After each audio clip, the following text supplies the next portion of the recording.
আজকে আমি আপনাদের যে বিষয়টাকে নিয়ে আলোচনা করব সেই বিষয়টা দ্বারা প্রভাবিত করেছে। তো আমি আজকে আপনাদের মাঝে যে বিষয়টা নিয়ে আলোচনা করব ওই বিষয় দ্বারা প্রকারভেদ করার পর আপনারা এই বিষয়টা নিয়ে এখন বর্তমানে অবগত আছেন যে আমি আপনাদের এই বিষয়টা নিয়ে কথা বলবো।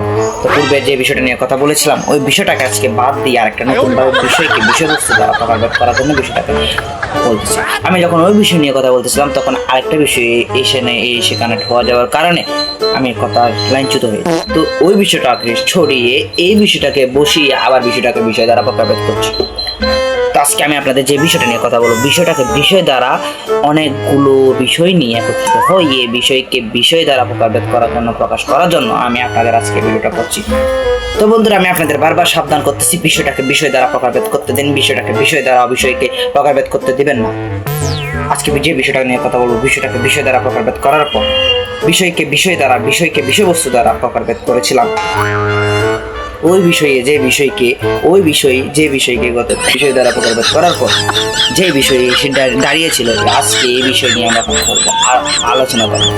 ভাইয়ার আমার, বোনেরা তোমার, যে বিষয় নিয়ে কথা বলেছিলাম গত ভিডিওতে, আজকে এই ভিডিওতে এই বিষয়বস্তু দ্বারা গন্ডাল্য করে বিষয়বস্তু দ্বারা বিষয়কে প্রকারভেদ করার পর অনেকগুলো বিষয়কে একত্রিত করার পর বিষয়কে ওই বিষয়কে আলাদা করার পর এই বিষয়কে বসিয়ে আজকে আমরা এই বিষয়কে আলোচিত করব। এই বিষয়টিকে আলোকিত করার পর ওই বিষয় যাতে নির্ময় না হয়ে যায় সেদিকে আমরা লক্ষ্য রেখে এই বিষয়টিকে ওই বিষয় দ্বারা প্রকারভেদ করার জন্য কানেক্ট করছিলাম, যে বিষয়টিকে আজকে আপনাদের মাঝে তুলে ধরেছি। আপনারা জানেন বিষয় একটি ভালো বস্তু, বিষয়বস্তুকে আমরা আরো ভালো বস্তু করার জন্য বিষয়কে বিষয় দ্বারা প্রকারভেদ করেছি, বিষয় দ্বারা প্রকারভেদ করার জন্য আজকে এই বিষয়টা আমরা তুলে ধরেছি। ভাইয়ার আমার, বিষয়টিকে জানার চেষ্টা করুন, বিষয়টিকে বোঝার চেষ্টা করুন, বিষয়কে বিষয়বস্তু দ্বারা প্রকারভেদ করুন।